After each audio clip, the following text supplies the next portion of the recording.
저는 가끔 생각을 합니다. 지금 이 시대를 바라보시는 우리 하나님 아버지의 마음은 어떠하실까? 분명한 것은 대단히 안타깝고 속상하시고 마음이 불편하실 것이다, 그렇게 생각을 하게 됩니다. 어느 때보다도 오늘날 발달된 물질 문명과 또 과학적인 지식을 가지고 살아가는 시대이지만 그 어느 때보다도 쾌락과 향락에 휩싸인 시대이기 때문입니다. 어느 시대보다도 인간이 중심이 되어서 하나님이 정해주신 모든 경계선들을 제멋대로 무시하고 짓밟아버리는 그러한 시대이기 때문에 우리 하나님 마음이 참 아프고 안타까우시겠구나 하는 생각이 듭니다. 어떤 분이 뭐라고 이야기하냐면, 지금 오늘날 현대인들이 한 사람 한 사람이 쓰고 있는 그 모든 것들이 이전에는, 옛날에는 제국의 왕들이 쓰던 것만큼을 우리가 사용하고 누리고 있다라는 거예요. 그만큼 문명이 많이 발달을 했습니다. 그러나 한 가지 분명한 것은 역사 이래 지금처럼 이렇게 인간들이 이토록 광범위하게 타락하고 또 썩었던 적이 없다는 것이죠. 옛날에는 한 계층만 향락에 빠지고 방탕하고 했는데, 오늘날에는 계층과 상관없이 모든 사람들이 여러 가지 문명의 이기들을 가지고 오히려 그것들을 타락과 또 향락의 도구로 사용하면서 살아가고 있다는 것입니다. 역사 아래 또 지금처럼 인간들이 교만했던 때도 없었습니다. 마치 인간이 우주의 중심인 것 마냥, 모든 것의 중심인 것 마냥 그렇게 자기 기준대로 살아가는 모습들을 볼 수가 있습니다. 그래서 우리 하나님께서는 오늘날 저와 여러분 이 시대를 바라보시면서 참으로 많이 안타깝고 속상해 하실 것입니다. 여기서 우리가 한 가지를 생각하지 않을 수가 없습니다. 무엇이냐면, 그렇다면 하나님께서 지금 이 시대에 교회를 보면서는 어떠한 마음이실까? 이 시대의 성도들, 소위 믿는다고 말하는 저와 여러분을 보면서 우리 하나님의 마음은 어떠하실까? 세상을 향한 하나님의 마음이 너무나 안타까우시니까 그나마 교회를 보고 그래도 내가 교회를 보니까 그나마 좀 마음이 안심이 된다, 그렇게 기뻐하시고 기특해 하실까, 자랑스러워 하실까? 그런 질문을 해본다면 너무나 안타깝지만 자랑스럽기보다는 더 안타깝고 더 속상해 하시지 않을까 싶습니다. 저는 오늘 설교 말씀을 준비하면서 떠올랐던 말씀이 누가복음 21장 5절과 6절 말씀입니다. 함께 읽어볼까요? 시작. 어떤 사람들이 성전을 가리켜 그 아름다운 돌과 헌물로 꾸민 것을 말하매 예수께서 이르시되, 너희 보는 이것들이 날이 이르면 돌 하나도 돌 위에 남지 않고 다 무너뜨려지리라. 오늘날의 한국교회, 이 시대의 목회자와 성도들이 떠오르는 거예요. 도저히 부정할 수 없는 정말 강력한 그 확신이, 안타깝지만 그런 확신이 떠오르는 것입니다. 이 시대의 교회들은 참 나름대로 자랑스럽게 생각하는 것들이 많이 있습니다. 이만한 교세, 이만한 건물, 이만한 세력, 이만큼 선교한다, 그러면서 나름대로 자랑하는 것들 굉장히 많은데, 그것들을 향해서 우리 주님 뭐라고 말씀하시는가? 너희가 그토록 감탄하는 모든 것, 성전에 돌 하나도 남지 않고 다 무너뜨려지리라 말씀하신다는 거예요. 오늘날 저를 포함한 수많은 목회자와 성도들, 수많은 교회들을 보면서 주님께서 그렇게 말씀하실 것입니다. 너무나 안타까워하면서 이러한 하나님의 안타까움, 하나님의 속상한 마음을 그대로 표현한 것이 바로 오늘 본문인 이사야서 1장 말씀입니다. 믿지 않는 불신자들에 대해서 하신 말씀이 아니라요, 이방인들에 대해서 하신 말씀이 아니라 바로 당신의 백성이라고 말하는 저와 여러분을 향해서 가지고 계신 하나님의 안타까움, 그것이 바로 오늘 본문이라는 것입니다. 우리 1장 2절 말씀 같이 함께 읽겠습니다. 시작.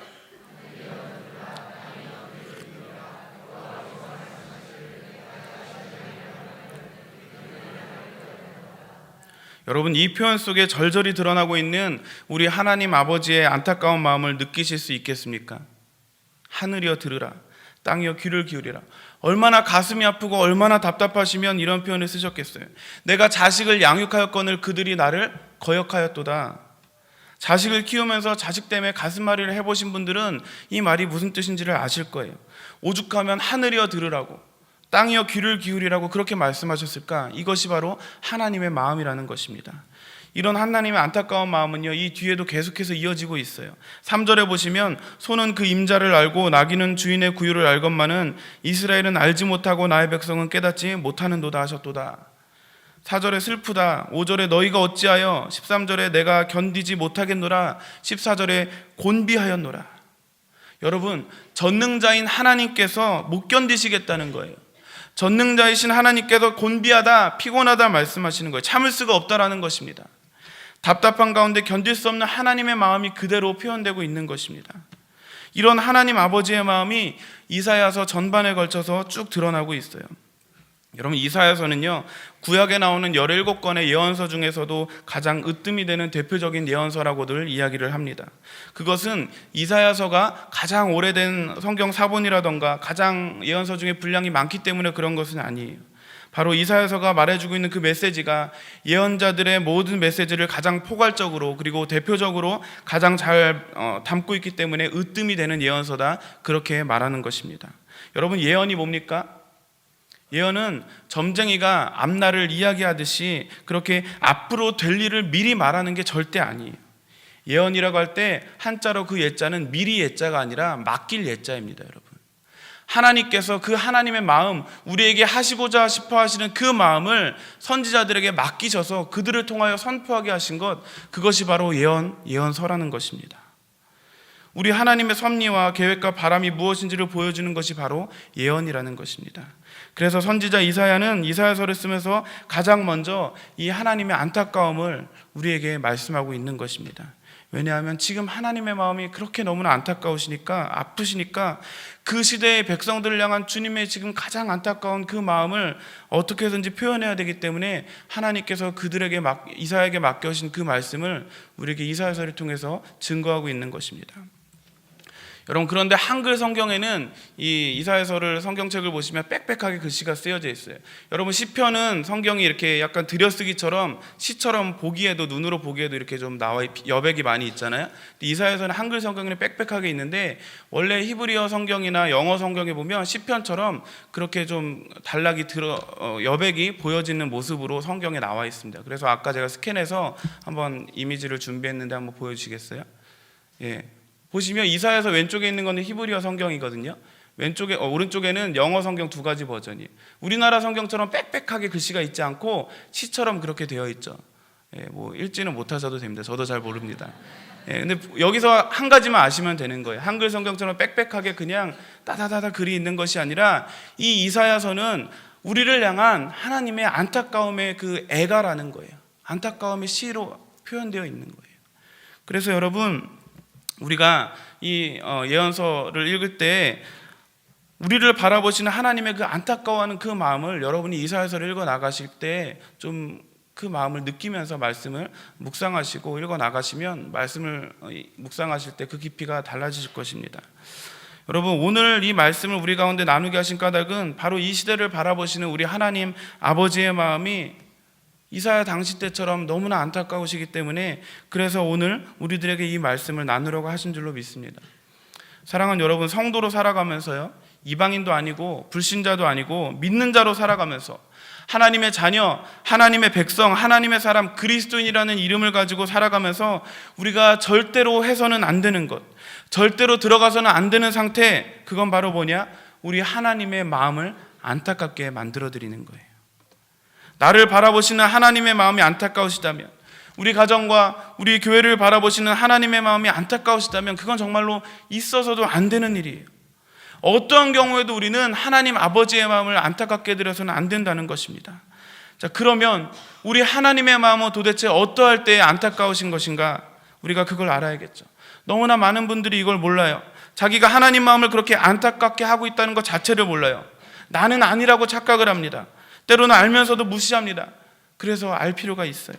당신의 백성, 당신의 사람들을 보면서 우리 하나님 아버지의 마음이 아프고 안타깝고 또 답답하신 것 여러 가지가 있을 수 있겠습니다만, 특별히 오늘 말씀을 통해서 중요한 세 가지를 함께 나누려고 합니다. 첫 번째, 하나님이 어떤 우리의 모습을 보고 안타까워하시는가? 그것은 습관적인 예배와 형식적인 신앙생활입니다. 우리 이사야서 1장 11절에서 14절 말씀 메시지 성경으로 좀 길지만 함께 읽어보도록 하겠습니다. 화면을 보고 읽겠습니다. 시작.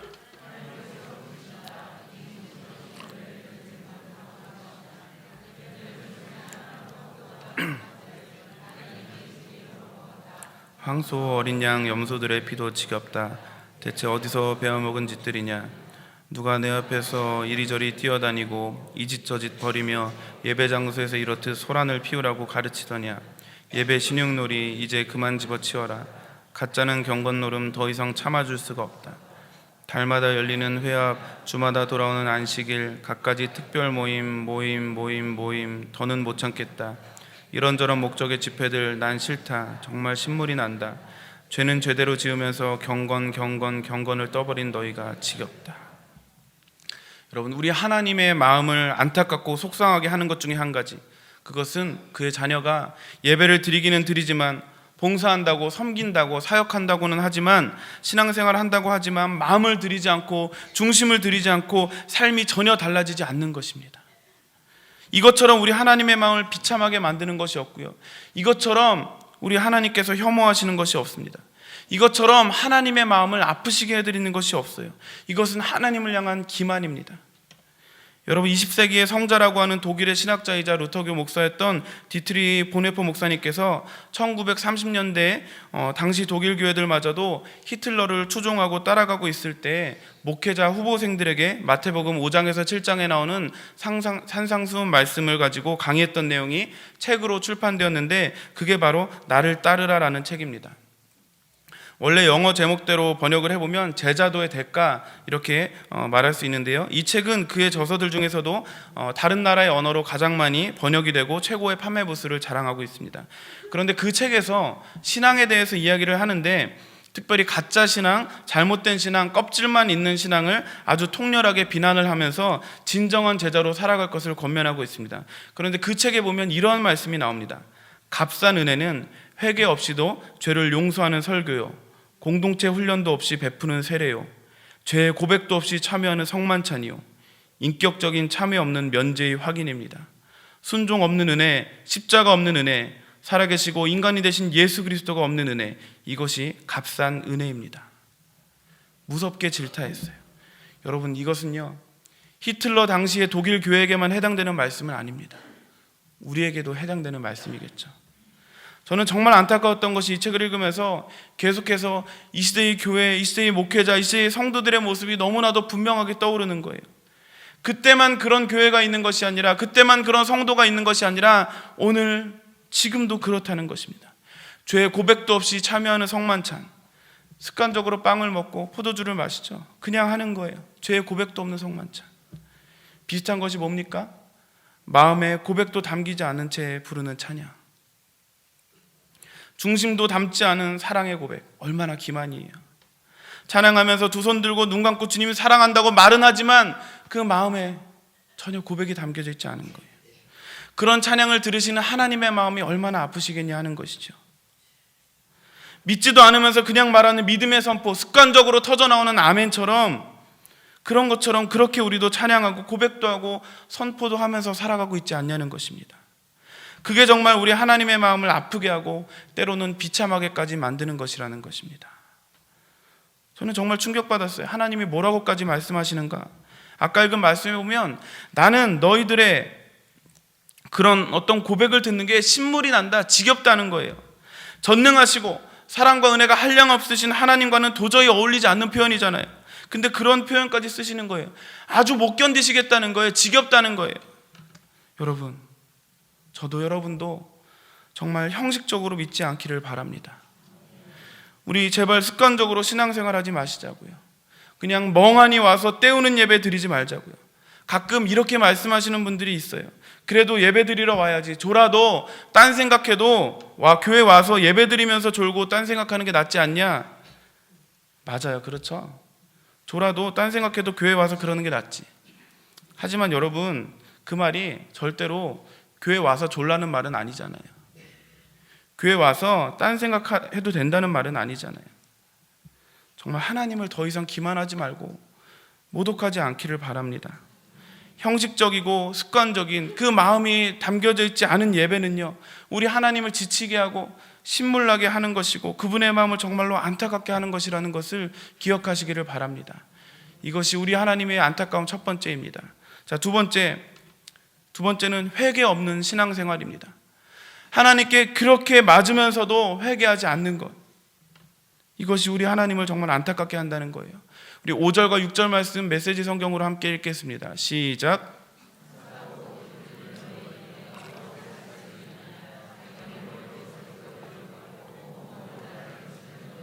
머리끝에서 발끝까지 어디 성한 것 하나 없다.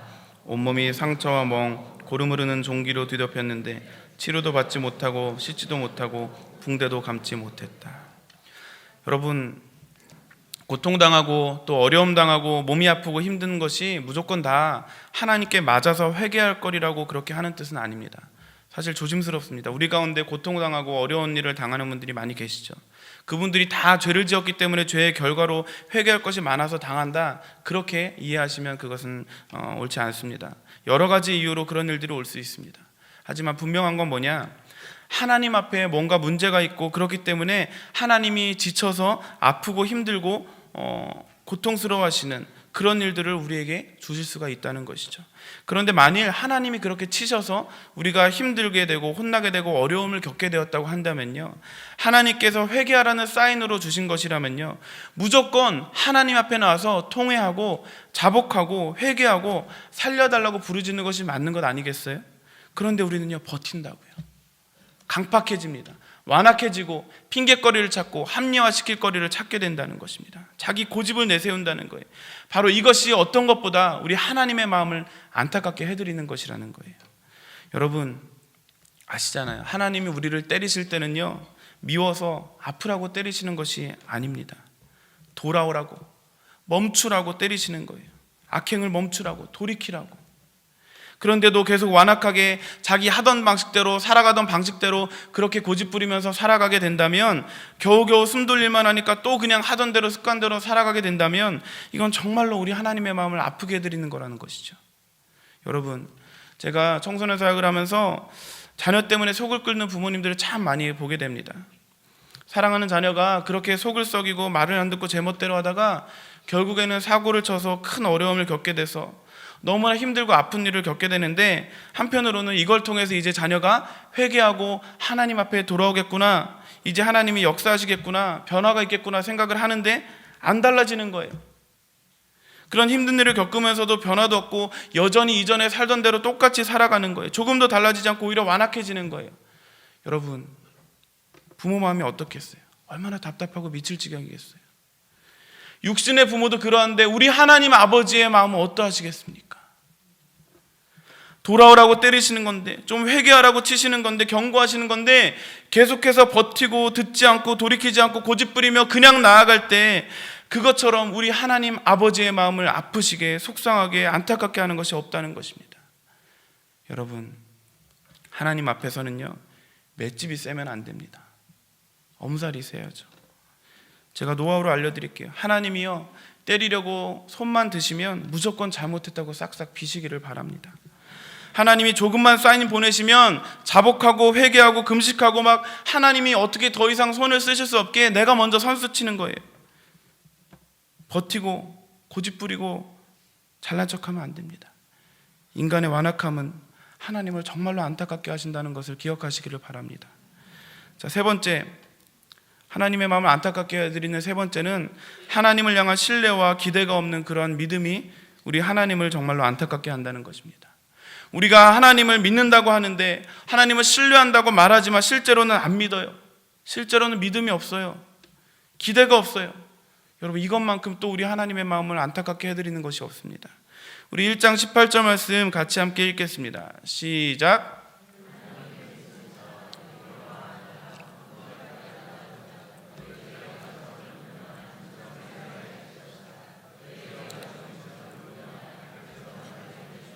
아멘. 여러분, 오죽하면 우리 하나님께서 와서 끝까지 한번 따져보자고 말씀하시겠어요? 나한테 나오기만 하면 너희 죄가 피처럼 붉고 주홍빛처럼 붉을지라도 눈과 같이 양털과 같이 희어질 것인데 왜 안 나오냐는 거예요. 왜 나를 믿지 않느냐, 왜 나를 신뢰하지 못하느냐 말씀하시는 거예요. 나를 믿는다고 하면서, 말로는 하나님만이 답이라고 말하면서 너의 삶의 모든 문제와 고통의 삶의 모든 걸 푸는 열쇠가 되는 내 앞에 나오지 않고 나를 신뢰하지 못하는 그 모습이 안타깝다, 그렇게 지금 말씀하시는 거예요. 여러분, 성경에 보면요, 우리 하나님이 제일 참지 못하시는 것 중에 하나가 그거예요. 하나님 놔두고 자꾸 엉뚱한 데서 헤매는 거예요. 주님 앞에 나와서 기도하기만 하면, 간구하기만 하면 응답해 주실 분이 하나님이신데 엄한 데 다니면서 딴짓하고 있는 것을 볼 때 우리 하나님이 정말로 안타까워하신다고요. 저는 이 부분을 묵상하면서 막 마음이 울컥했어요. 여러분 본문을 잘 보시면요, 여기와 앉아라 한번 끝까지 따져보자 말씀하시거든요. 원어로 보면 이것은 법정에서 사용되는 용어들이에요.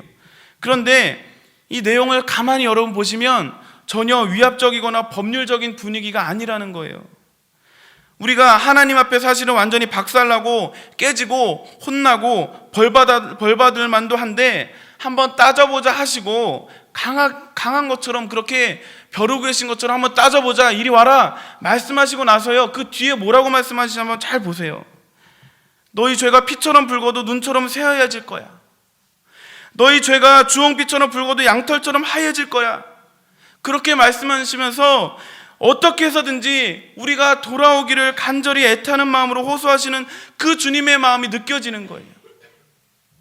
우리가 뭐가 이쁘다고 뭐 잘했다고 따져보자 하셔놓고서는 용서에 대해 말씀하시는, 회복에 대해 말씀하시는 이 하나님의 마음, 이 하나님의 사랑이 느껴지지 않으십니까? 19절에도 보시면 하나님께 돌아오면 그들은 땅의 가장 좋은 소산을 먹게 될 것이다 말씀하시죠. 여러분 1장을 포함한 이사야서 전체의 분위기를 감안해 보면 이제 백성의 포로 생활이 곧 임박했음을 알 수가 있거든요. 그런데 이렇게 긴박한 상황에서 땅의 소산물을 먹는 것이 회개하는 자들에게 약속되었다는 것은 이스라엘이 회개하고 주님께 돌아오기만 한다면 그들은 이제 포로로 끌려가지 않고 이 땅에서 영원히 살 수 있는 기회가 여전히 있다는 것을 암시하는 거거든요. 만일 주의 백성이 회개하고 돌아와 이 땅에서 영원히 살게 된다면 이미 앞에서 선지자들을 통해서 이스라엘의 필연적인 포로 생활을 여러 차례 선언하셨던 하나님의 명예가 훼손되어 버릴 수 있는 상황이잖아요. 약속하신 것을 지키지 않는다는 비난이 하나님을 괴롭힐 수도 있는 상황이잖아요. 그러나 하나님은 자신의 명예가 훼손되어도 좋으니 제발 돌아오라면서 죄인들에게 파격적인 은혜의 약속을 하고 계시다는 것입니다. 끝까지 그의 백성들에게 살 길을 열어주시고 기회를 주시고 은혜 베풀기를 원하시는 여호와 하나님의 모습에 말할 수 없는 목이 메어는 이 감격이 오늘 저와 여러분 안에 있어야 할 줄로 믿습니다. 그런데도 불구하고 그 돌이킬 기회, 회개할 기회를 붙잡지 못하고 여전히 죄 가운데 있는 우리의 모습을 바라보시는 하나님 아버지의 마음이 얼마나 안타까우시겠어요. 예레미야 2장 12절 13절에도 그 하나님의 마음이 드러나 있습니다. 함께 읽겠습니다. 시작.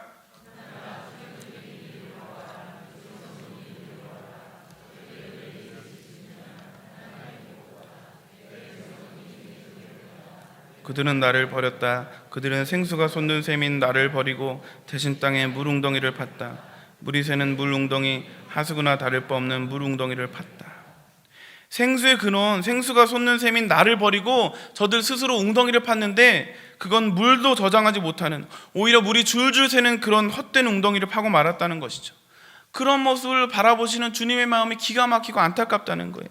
신앙생활에 대해서 아는 척, 믿는 척 좀 제발 그만하고 진짜 삶 가운데 그 믿음을 사용하고 나타내 보이라는 거예요. 여러분 하나님만이 답이시고요, 하나님 앞에 나오면 못 고칠 병이 없고 해결받지 못할 문제가 없다는 것을 분명히 믿기는 합니다. 그러나 때때로 내가 오랫동안 기도했는데 내가 원하는 때에 원하는 방법으로 응답되지 않고 상황이 조금도 나아지지 않는 그것을 보다 보면 어느 순간 지쳐버려서 우리 마음 안에 믿음은 사라지고 의심과 불신이 싹트기도 한다는 것이죠. 그러나 여러분 기억하십시오. 믿음은요, 내가 먼저 판단하는 게 아닙니다. 내가 먼저 결론 내리는 게 아니에요. 응답될 때까지 가는 것입니다. 정말 믿고 기다리다 죽을지언정 끝까지 가는 것, 그것이 믿음이라는 것입니다. 말로는 하나님을 믿는다고, 하나님이 답이라고, 하나님께 모든 것이 있다고, 주님만이 길이요 진리요 생명이라고 말하면서 실제로는 별로 믿지도 않고 인정하지도 않고 살아가는 어정쩡한 그러한 신앙의 모습이 우리 하나님의 마음을 정말로 안타깝게 한다는 것입니다. 제가 캐나다에서 사역할 때 한 집사님과 나눴던 끔찍했던 대화를 저는 잊지 못하고 있어요. 왜 그런 사람 있잖아요. 앞에 누가 있든 상관없이 할 말 다 하는 사람, 그런 분인데 대화 중에 그분이 하시는 말씀이 뭐냐면, 자기가 신앙생활 쭉 하면서 보니까 가장 교회에서 믿음이 없는 사람이 바로 목사님들이더라. 앞에 목사를 놔두고 그런 말씀을 하시는데 그걸 듣는데 끔찍하더라고요. 자기가 보니까 교회에서 제일 믿음 없는 사람들이 목사님들이라는 거예요. 설교할 때 믿으면 다 된다고 말로만 뻥뻥 큰 소리 치지 실제 자기 삶 가운데 뭐 보면 안 믿는다는 거예요. 믿음이 없다는 거예요. 그 이야기를 듣는데 얼마나 열이 받는지 말이죠. 근데 더 끔찍했던 건 뭐냐면 그게 사실이더라고요. 이게 진짜 끔찍하더라고요. 이게 제 모습이더라고요. 저를 포함한 많은 목회자들이 하나님을 신뢰하고 나가기만 하면 되고 하나님 앞에 다 답이 있다고 하나님께서 모든 거 해결해 준다고 말은 하는데 믿지 못할 때가, 삶 속에서 그 믿음이 보이지 않을 때가 많이 있더라고요. 저의 이야기예요. 최근에도 우리 중등부의 한 여학생이 온라인상에서 너무나 안타깝고 억울한 일을 당해서 같이 경찰서에 가서 신고도 하고 기도도 해주고 위로도 해주고 또 많은 또 법적인 부분도 알아봐주고 기술적인 부분도 막 알아보고 온갖 노력을 했는데 결과적으로 사건이 해결되지 않은 채 수사가 종결되었어요. 이 수사 종결 소식을 듣고 제 마음이 너무나 무너지고 속상해서 막 억울해서 눈물이 왈칵 쏟아지는 거예요. 사실은 경찰서에 가서 수사 의뢰할 때 그 담당 경찰관이, 수사관이 큰 기대하지 말라고, 이런 경우에 범인을 잡기가 힘드니까 기대하지 말라고 이야기를 했기 때문에 미리 예방 차원에서 그 학생에게 신앙적으로 위로도 해주고 권면도 해주고 마음의 준비를 다 할 수 있게 좋은 이야기는 다 해줬는데 막상 정말로 그렇게 안타깝게 사건이 해결되지 않은 채 종결이 되어버리고 나니까 무슨 말을 어떻게 해야 될지도 모르겠고 너무나 속상하고 막 안타까운 거예요. 근데 오히려 그 학생이 저는 생각하지도 못했던 믿음의 반응을 보이는 거예요. 목사님, 이해할 수 없고 너무나 그 상대방이 원망스럽긴 하지만 나중에 저와 같이 이런 아픔을 겪는 누군가를 제가 위로해 줄 수 있게 되어서 오히려 감사해요. 제가 아이들에게 늘 그 이야기하면서 제 삶의 과거의 아픔과 상처를 간증하면서 나도 그때는 힘들었는데 지금 이렇게 위로하는 인생에 대해서 얼마나 감사한지 모른다, 너희도 그렇게 살아라, 늘 설교는 제가 그렇게 했는데 막상 그런 상황이 오니까 제 마음이 무너지고 아무런 해줄 말이 없는데 그 아이가 그렇게 이야기를 하더라고요. 이렇게 우리가 온갖 믿음의 말들은 하는데 현실에서는 믿음대로 살지 못하는 경우가 얼마나 많은지 모르겠어요. 이런 것들이 우리 하나님 마음을 얼마나 안타깝게, 얼마나 속상하게 하는지 모릅니다. 믿는다고 하면서 하나님에 대한 기대도 신뢰도 없이 살아갈 때 그것이 얼마나 우리 하나님의 마음을 속상하게, 안타깝게 하는지 몰라요. 여러분, 믿는다는 것은 무슨 뜻입니까? 진짜 믿는 거예요.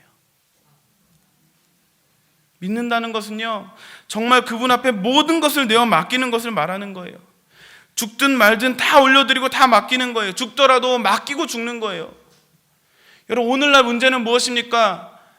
교회들마다 많은 사람들이 주를 위해 내가 살겠습니다 말은 하는데 주를 위해 죽겠다는 사람이 없는 것이 오늘날 교회의 안타까움 아니겠습니까? 여러분, 믿는 순간부터 결론은 내 것이 아닙니다. 그분 것입니다. 내가 원하는 대로 되면 믿음이고 그렇지 않으면 아니고, 그런 거 없어요. 믿음은 그런 게 아니라 하나님께 다 가지고 나와서 그분께 답을 구하고 우리가 할 일은 그저 잠잠히 그분의 일하심을 기다리는 거예요. 언제까지요? 역사하실 때까지요. 잠잠히 기다리며 묵묵히 걸음을 걸어가는 그 믿음이 우리에게 필요하다는 것입니다. 그게 하나님을 기쁘시게 하는 거고요, 그게 하나님의 마음을 감동시켜드리는 삶인 것입니다. 그런데 너무나 많은 사람들이 말은 믿는다고 하는데 삶으로도 마음으로도 안 믿어요. 이게 하나님의 마음을 안타깝게 하는 거라고요. 말씀을 준비하면서 제 마음에 생각나는 찬송이 있었어요. 아까 우리가 불렀던 찬양입니다. 찬송가 302장, 내 주 하나님 넓고 큰 은혜는, 내 주 하나님 넓고 큰 은혜는 저 큰 바다보다 깊다. 너 곧 닷줄을 끌러 깊은 데로 저 한가운데 가보라. 안타까움의 찬송이에요. 은혜의 바다가 저 앞에 있는데 왜 뛰어들지 않냐, 이 말이에요. 왜 언저리에 서가지고 얼쩡거리고 있냐, 그 말이에요. 은혜의 바다가 있는데. 특별히 2절 가사에 보니까 왜 너 인생은 언제나 거기서 저 큰 바다 물결 보고 그 밑 모르는 깊은 바닷속을 한번 헤아려 안 보나. 신앙생활한 지 몇 년인데, 믿음 생활한 게 몇 년인데 은혜의 깊은 바다 앞에 놔두고 들어가지 않고 쳐다만 보고 있냐, 그 말이에요. 그리고는 신앙이 시시한 거 아닌가, 믿는 게 다 그런 거지, 그러고 있다면 정말 안타까운 거 아니겠어요? 이 하나님 안타까워하시는 것이 바로 이러한 적당히 믿는 믿음이란 말입니다. 스스로 이 정도면 되었지라고 자기를 속이는 믿음, 참 많은 사람들이 자기를 속여요. 이 정도면 됐지 뭐. 여러분, 착각하시면 안 됩니다. 내가 목사라고, 내가 장로라고, 내가 권사고, 내가 집사라고 해서 내가 순장이고 내가 순모임을 꼬박꼬박 빠지지 않고 참여하고, 내가 교회에서 제자훈련, 사역훈련, 전도폭파 1:1 제자훈련, 성장 프로그램 한다고 해서, 내가 남들 안 나오는 새벽기도, 수요예배, 금요기도에 나온다고 해서, 내가 봉사하고 사역한다고 해서 그것들을 하지 않는 사람들보다 내가 조금 더 낫다라고 생각하는 것, 여러분 그것만큼 큰 착각이 없다라는 거예요. 신앙은요, 하나님과 나와 1:1의 관계거든요. 하나님이 나를 어떻게 바라보시는가의 기준으로 판단해야지, 나보다 못한 남들보다 비교해서 내가 저들보다 덜 죄인이고 내가 저들보다 조금 더 헌신하고 조금 더 예배드린다고 해서 그걸로 만족하는 것, 그게 신앙이 아니란 말이에요. 신앙은 상대평가가 아니라 절대평가라는 거예요. 여러분, 무엇을 결단을 해야 되는데 결단해야지, 내려놓아야지, 그래 포기해야지, 마음은 수백 번 먹지만 그냥 그렇게 마음 고쳐먹고, 때로는 울면서 회개했다고 거기서 만족하고 멈추고 스스로 은혜 받고 도전받았다고 착각하면서 정작 삶 속에서는 달라진 것 아무것도 없이 그냥 세월만 보내고 있는 그런 인생들, 그것이 바로 우리 하나님의 마음을 안타깝게 해드리는 거라고요. 거기에는 답도 없고요, 기쁨도 없고요, 간증도 없고 열매도 없습니다. 우리의 몸, 우리의 삶 전부를 주님께 내어 던져야 한다는 것입니다. 그게 회개든 헌신이든 고백이든 선포든 신앙의 깊은 은혜의 바다를 향해서 몸을 던질 때 거기에 기쁨과 열매와 은혜가 있다는 것입니다. 그래야 하나님 마음을 기쁘시게 해드릴 수 있고, 그럴 때 우리 삶에 열매가 있는 것입니다. 역사가 있는 것입니다. 언제까지 그렇게 어정쩡하게 머뭇머뭇하시겠습니까? 언제까지 그렇게 자기를 기만하고 하나님을 기만하시겠습니까? 그럴 수 없다는 것이죠. 안타까워하시는 하나님을 생각할 때, 이사야 그 시대의 백성들을 보면서 하나님이 가지셨던 마음이 그 마음이었어요. 안타까운 마음. 선민이라 말하면서, 선택받은 백성이라 말하면서 제사 드린다고 하면서 정작 껍데기뿐인 그들의 모습을 보면서 하나님의 마음이 안타까우셨다고요. 사랑하는 여러분, 이제 말씀을 맺겠습니다. 오늘 저와 여러분을 향해 안타까워하시는 하나님의 마음 세 가지를 함께 나누었습니다. 첫 번째, 습관적인 예배, 형식적인 신앙생활에 대해서 말씀드렸습니다. 두 번째, 그렇게 맞으면서도 회개하지 않는 것. 세 번째, 하나님을 향한 신뢰와 기대가 없는 믿음. 여러분, 이러한 모습들에 너무나 안타까운 나머지 1장 2절과 3절에 보시면 나의 자식들, 나의 백성이라고 부르시던 하나님께서요, 24절의 뒷부분에 가서는 내 대적이다, 내 원수다, 그렇게 말씀하고 있어요. 하나님의 백성이라 할지라도 하나님께 순종하지 않으면 주님으로부터 원수 취급을 받을 수 있다는 사실을 두렵고 떨림으로 기억하시기를 바랍니다. 하나님이 회개하고 돌이키고 결단할 기회를 주심에도 불구하고 불순종하면서 선지자의 권면에 불응하는 자들은, 여러분 20절 말씀해 보시면 칼에 삼켜지리라 말씀하십니다. 전쟁이 올 것을 암시하시는 거예요.